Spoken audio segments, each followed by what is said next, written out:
Hey everyone, welcome. We're always talking about how important research is and how to do it well. But today, we're going deep on research methods, for anyone out there getting ready to write their thesis. So to kick things off, let's go back to basics for a minute. What exactly is research? Well, in simple terms, research is about systematically seeking knowledge. It's about going beyond, those everyday assumptions and those anecdotal observations we all make. It's about moving from I think to I know, which is a really powerful shift, especially at the master's level, when you're expected to contribute original knowledge to your field. Okay, yeah, that makes sense. So it's more than just like Googling something or, relying on what we think we know. But both sources also talk about why research matters. Right. And honestly, it's not just about writing that thesis. Exactly. You're right. Research at the master's level, it's about equipping yourself with the skills to solve real-world problems, to really contribute to your field, and to, become a more critical and informed decision maker. Think about it. How much research do you encounter daily? News articles, reports, social media posts making all sorts of claims. Understanding research methodology, it helps you cut through all that noise and really evaluate information effectively. Wow, so it's like a superpower for navigating the information overload we're all facing these days. You could say that. That's a really great point. Mm. So we've established that research is important, but how do we even approach it? The sources mention different types of research, which, to be honest, feels a little overwhelming at first. It can definitely feel that way at first. There's so much to consider. But let's break it down. One key distinction, especially relevant for master's level work, is applied versus fundamental research. Okay, applied versus fundamental. Right. Applied research tackles specific practical problems. Like, imagine a master's student in public health who's trying to figure out if a new health campaign is actually effective in a specific community. That's applied research, very targeted and practical. Okay, that makes sense. Would fundamental research then be the opposite of that? You could say that. Fundamental research aims to expand our general understanding of a topic. Think of a psychology student who's investigating the underlying cognitive processes behind how we make decisions. Their work might not have an immediate practical application, but it deepens our understanding of human behavior, which is super valuable. Ah, I see. So applied research is like addressing a very specific problem, while fundamental research is about broadening our knowledge base as a whole. Precisely. Now, another crucial distinction you'll encounter as a master's student is quantitative versus qualitative research. Right, quantitative versus qualitative. I've definitely heard those terms thrown around a lot. And for good reason. Quantitative research deals with numbers. Think surveys, experiments, data analysis. Qualitative research, on the other hand, dives into the why behind the what's. It explores more complex social phenomena through interviews, focus groups, or observations. To be honest, I'm more drawn to the qualitative side. I like the idea of digging into people's experiences and motivations. But the sources suggest that these approaches aren't necessarily mutually exclusive. You got it. A master's student could absolutely combine both approaches for a richer, more holistic understanding. Imagine you're researching consumer behavior. You could conduct a quantitative study using surveys to gather data on purchasing patterns, and then follow up with qualitative interviews to understand why people make the choices they do. Okay, that makes a lot of sense. Getting both the numbers and the stories behind them. I like that. So let's say we figured out our research question and what type of research we're doing. How do we ensure it's actually good research?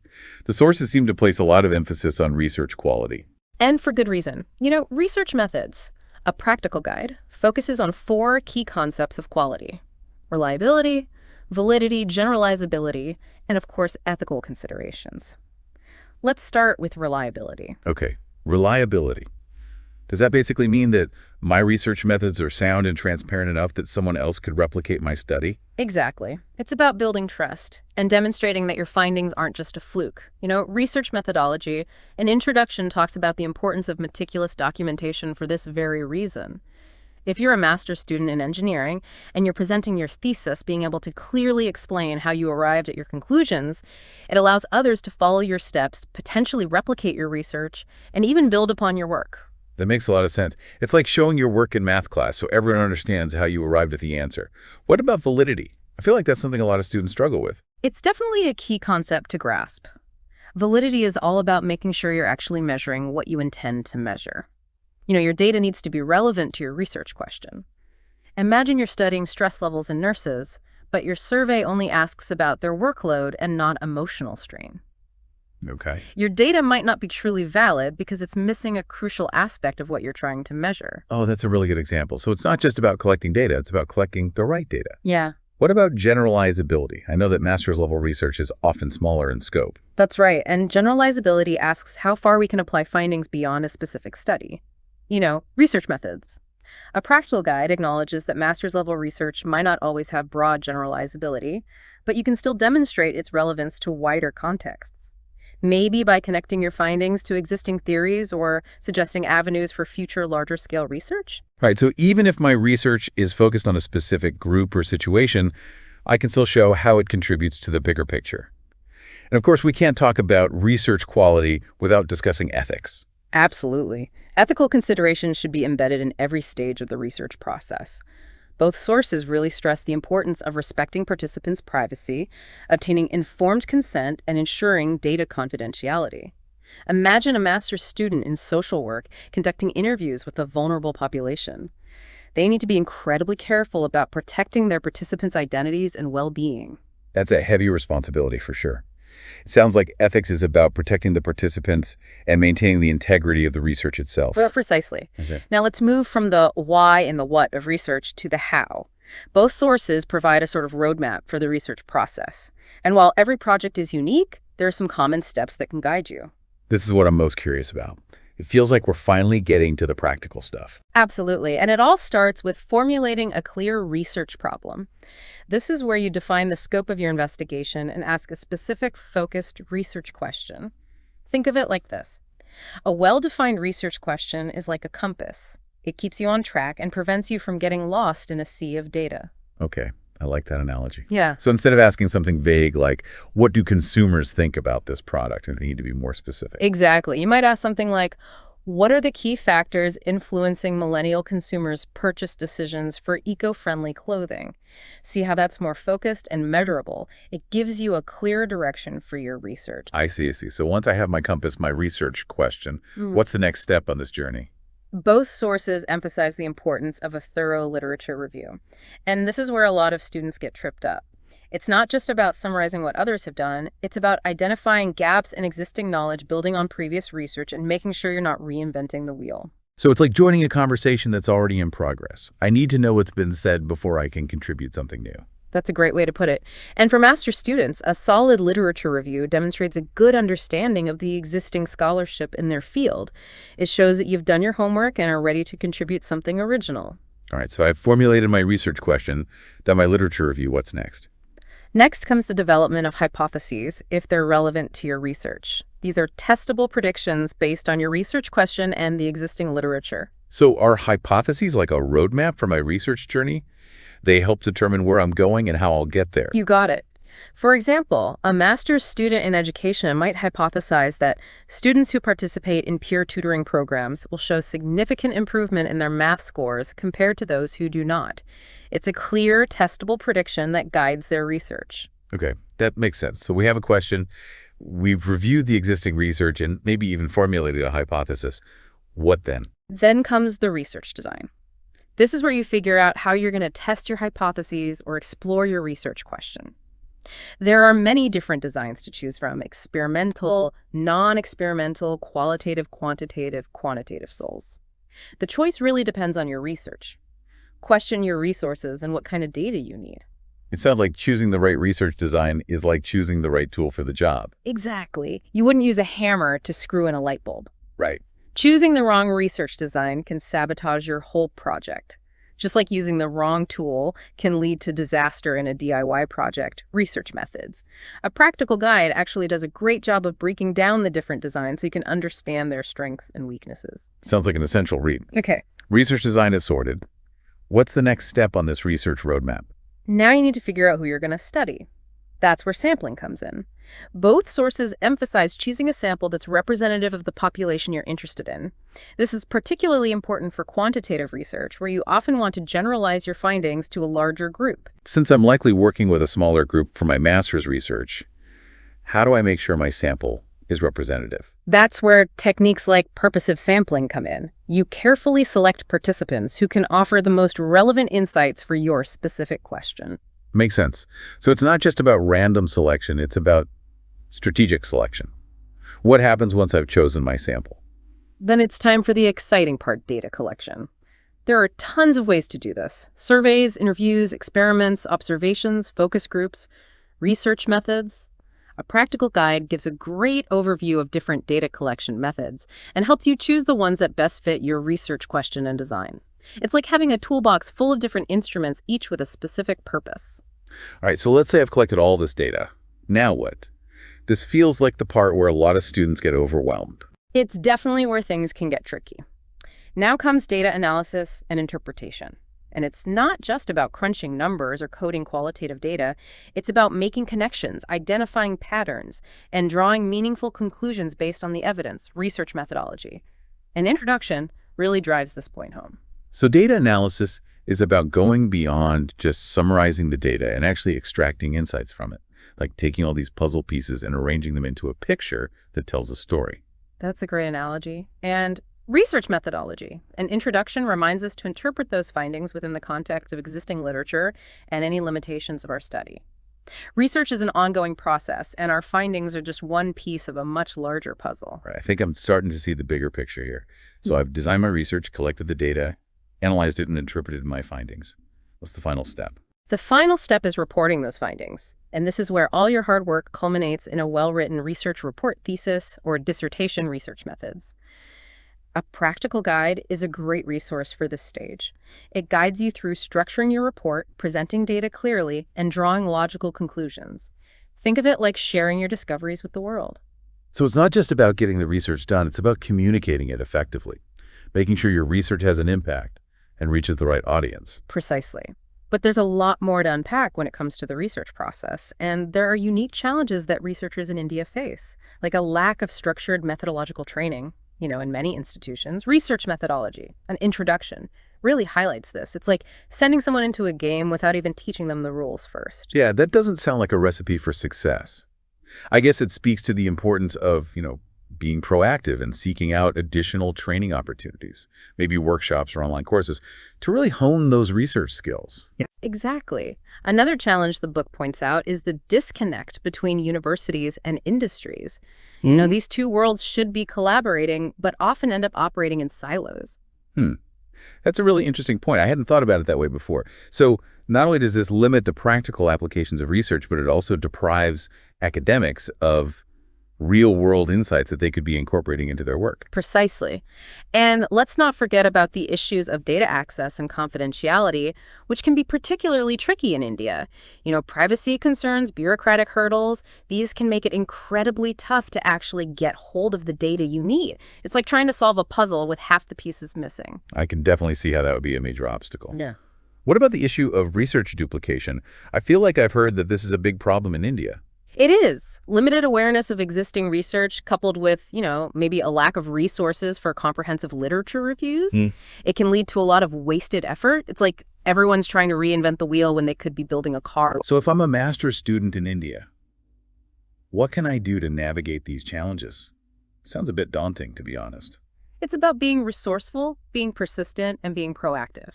Seek out those training opportunities, find ways to bridge the gap between academia and industry, and be incredibly thorough in your literature reviews to avoid unnecessary duplication. And on the data front, your rights, understand the regulations, and don't be afraid to ask for help navigating those bureaucratic hurdles. That's great advice. It sounds like in addition to research skills, master's students in India also need a healthy dose of resilience and resourcefulness. Absolutely. And both of the sources we're looking at today really emphasize that, research is an ongoing journey of discovery. It's not just about getting that master's degree. It's about cultivating a lifelong curiosity and a passion for using research to make a real difference in the world. That's inspiring. It makes the whole process seem less daunting and more like an adventure. Okay, so we've talked about why research matters, the different types of research, how to ensure quality, and even the steps involved in the research process. What else should master's students keep in mind as they embark on their research journeys? Well, let's zoom in on a topic that's particularly relevant for you all writing a high-quality research report. Both sources offer valuable guidance on this. Remember, a good research report isn't just about presenting data. It's about telling a compelling story that engages the reader and clearly conveys the significance of your findings. So it's about crafting a narrative, not just dumping a bunch of numbers and facts on the page. Exactly. Research methods. A practical guide does a great job of breaking down the structure of a typical research report, guiding you through each section from the introduction to the conclusion. It also stresses the importance of clarity and conciseness, using precise language, avoiding jargon, and presenting your findings in a logical and accessible way. It's like the old saying, it's not just what you say, but how you say it. A well-written report can make all the difference in how your research is received. Absolutely. Think about it. You've spent months, maybe even years, conducting this research, painstakingly gathering data, analyzing it, and drawing meaningful conclusions. Now it's time to share those discoveries with the world, and a well-written report can do just that, capture the essence of your work and convey its potential impact. Research methodology, an introduction, actually offers some additional tips specifically for students working on their master's theses. What are some of those? Well, for one, it highlights the importance of crafting a clear and focused research question. Remember, it needs to be specific, researchable, and aligned with the scope of a master's level project. And equally important, it encourages students to seek feedback from their supervisors, professors, and even peers throughout the writing process. Use those insights to refine your arguments, strengthen your analysis, and polish your writing. That's such a good point. Writing a thesis can feel like a solitary endeavor, but getting feedback and incorporating different perspectives can make your work so much stronger. I couldn't agree more. And remember, your thesis isn't just a hurdle to overcome. It's an opportunity to showcase your intellectual growth, your research skills, and your ability to contribute to the ongoing conversations in your field. Okay, so crafting that research question, getting feedback, anything else master's students should keep in mind while working on their theses? Both sources mention the importance of acknowledging the limitations of your research. Be honest and transparent about the scope of your study, recognizing that no single research project can answer every question or solve every problem. Does acknowledging limitations make my research seem weaker? Not at all. In fact, Research Methods, a practical guide, suggests that it actually strengthens it. Acknowledging limitations demonstrates critical thinking and a solid understanding of the research process. It shows you're aware that research is an ongoing journey of discovery, and your study is just one contribution to a much larger body of knowledge. It's like saying, here's what I found, but here's also what I didn't find, and here are some areas where more research is needed. Exactly. And by acknowledging those limitations, you're actually opening the door for future research, inviting others to build upon your work, explore new questions, and further refine our understanding of the world. Now, going back to the different types of research, I'm curious about the distinction between conceptual and empirical research that research methodology, an introduction, talks about. To be honest, it sounds a little philosophical to me. It does delve into the realm of ideas, theories, and abstract concepts. Conceptual research is about exploring the what is and the why of a phenomenon, often through critical analysis, logical reasoning, and philosophical inquiry. Okay, so for example, a master's student in philosophy might engage in conceptual research exploring different ethical frameworks, or maybe analyzing the nature of consciousness. That's a great example. And conceptual research often lays the groundwork for empirical research, providing the theoretical underpinnings for designing experiments, developing hypotheses, and interpreting data. So it's like building the foundation upon which empirical research can then be built. Precisely. Empirical research, on the other hand, is all about gathering evidence from the real world through observation, experimentation, and data collection. It's about testing those theoretical concepts, seeing how they play out in real-world settings, and using data to support or refute initial ideas. So a master's student in sociology who wants to understand the impact of social media on political participation might conduct empirical research, maybe surveying young adults about their social media use and voting habits. Exactly. And both conceptual and empirical research are valuable and interconnected. They inform and enrich each other, leading to a more comprehensive understanding of the world around us. Now, I know we've touched on this before, but can we go a bit deeper into those different types of research? The sources mention a few other ways to classify research, and I'm curious to learn more. Of course, research methodology. An introduction mentions the distinction between descriptive and analytical research. As the name suggests, descriptive research is about describing a phenomenon, providing a detailed account of its characteristics, patterns, and trends. Think of it like painting a picture with words, using data to create a vivid representation of what you're studying. Okay, so maybe a master's student in marketing might conduct descriptive research surveying consumers about their brand preferences, shopping habits, and media consumption to create a comprehensive profile of their target audience. That's a perfect example. Descriptive research is often the first step in exploring a new topic, laying the groundwork for further investigation and analysis. Analytical research, on the other hand, goes beyond description and digs into the why behind the what. It explores relationships, identifies causes and effects, and develops explanations for observed patterns. It sounds like analytical research is about solving a puzzle. You're using data to piece together the underlying mechanisms driving a phenomenon. Exactly. So a master's student in economics who wants to understand the factors contributing to income inequality might conduct analytical research analyzing data on education levels, employment rates, government policies, and social mobility to pinpoint the key drivers of this complex issue. So descriptive research is like taking a snapshot, while analytical research is more like creating a dynamic model that explains how things work. That's a great way to put it. And the sources point out that there are several other ways to classify research depending on your objectives, your timeline, the resources available, and what you're studying. Like what? Well, for example, you might distinguish between longitudinal research, which tracks changes over time, and cross-sectional research, which provides a snapshot of a particular moment. Or you might differentiate between qualitative research, which explores subjective experiences and meanings, and quantitative research, which focuses on measurable data and statistical analysis. Right, we touched on those earlier, so it's not just about choosing one category. A master's research project might involve a combination of different approaches, blending qualitative and quantitative methods, exploring both descriptive and analytical dimensions, and drawing on both conceptual and empirical insights. Exactly. The key is to choose the approaches that best align with your research. Question your resources and your overall research goals. It's about finding the right tools for the job. Research methodology. An introduction also provides a fascinating look at the history of research methods. Why is that important for master's students to understand? It helps us appreciate the intellectual foundations of the methods we use today, understanding how they emerged, how they've been refined, and how they continue to evolve.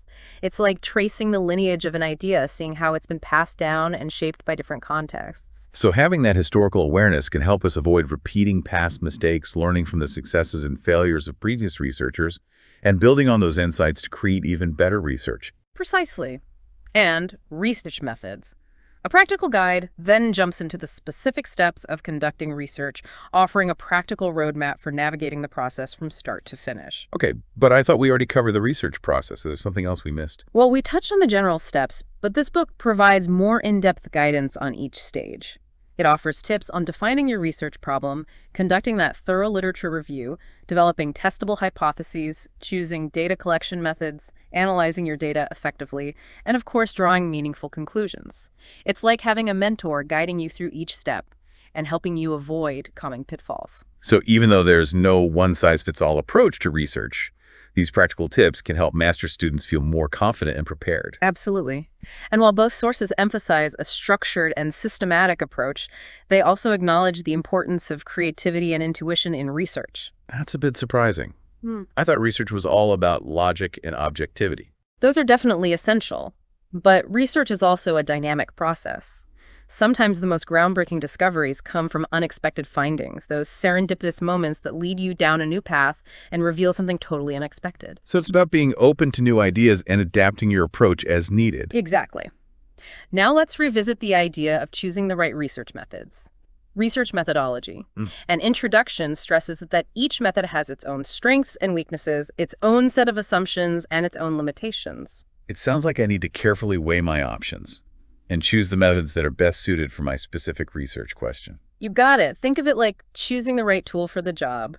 You wouldn't use a hammer to saw wood, right? Each research method is designed for a specific purpose, and using the wrong method can really undermine your entire project. It could lead to inaccurate results, misleading conclusions, or even ethical violations. Okay, so choosing the right research methods is crucial. What about data analysis? I know that's a big part of the process and something a lot of students find intimidating. Data analysis is where you take that raw data and transform it into meaningful insights.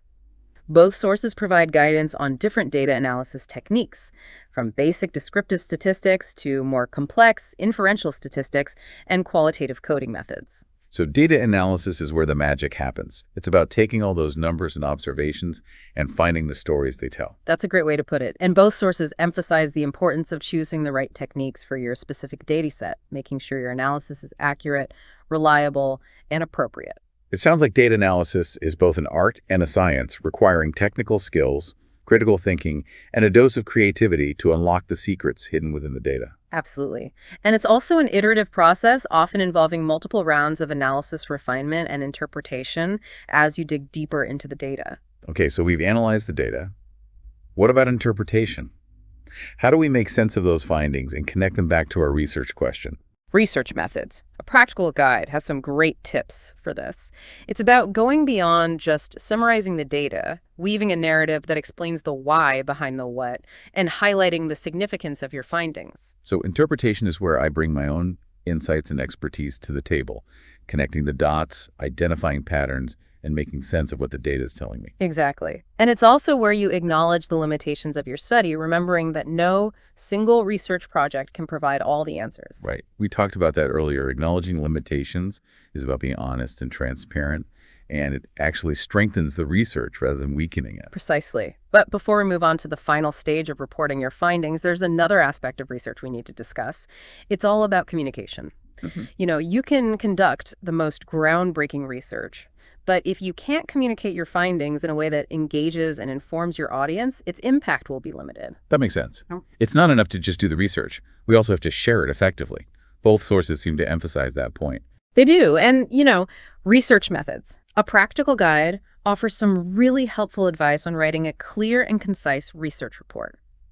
Think about structuring your arguments, presenting your data clearly, using visuals to enhance your message. It's all about making sure your findings are understood. So when writing up my research, I should be thinking about who my audience is and tailoring my language and presentation accordingly. Exactly. And research methodology. And introduction makes that point as well. Think about the language you use, the level of detail you provide. It should all be geared towards your specific audience. It's like the difference between explaining something to a colleague in your field versus explaining it to someone who's completely new to the subject. You'd adjust your approach based on their level of understanding. That's a great analogy. And, effective communication is what ensures your research actually makes an impact. It's about reaching the people who need to know, influencing policy decisions, inspiring future research. It all hinges on how well you communicate your findings. Okay, so we've covered a lot of ground today, from the fundamental why of research to the nitty-gritty details of the process. As we wrap up this deep dive, what's the most important takeaway you'd want to leave master's students with? I'd say it's this. Research is a collaborative journey. Both sources really stress that point. You don't have to go through this alone. Seek out your supervisors, your professors, your peers. Get feedback, ask questions, bounce ideas off each other. Research methods. A practical guide even encourages students to view feedback as an opportunity for growth, using it to refine your research and improve your work. That's such valuable advice. It's easy to get caught up in the solitary aspects of research, but having that support system can make all the difference. And, research methodology, an introduction, highlights the importance of connecting with other researchers in your field. Exactly. Attend conferences, present your work, engage in dialogue. It's not just about getting feedback, it's about becoming part of a community of scholars who share your passion for research and can support you along the way. It sounds like building those connections can really enrich the research journey and open up new possibilities. Absolutely. Now, before we sign off, we want to leave you with a final thought-provoking question to ponder as you embark on your own research adventures. Ooh, I like where this is going. What's the question? Think about this. How will your research not only contribute to your field, but also benefit society in a tangible way? That's a powerful question. It really gets to the heart of why we do research in the first place, to make a difference. Exactly, because ultimately the real power of research lies in its ability to illuminate, to inform, and to inspire positive change in the world. And on that note, we've reached the end of... And if you have any questions or want to continue the conversation, please feel free to reach out. We're always happy to hear from our listeners. Do not forget to like the video, share it with your friends, subscribe, and hit the notification bell for future videos.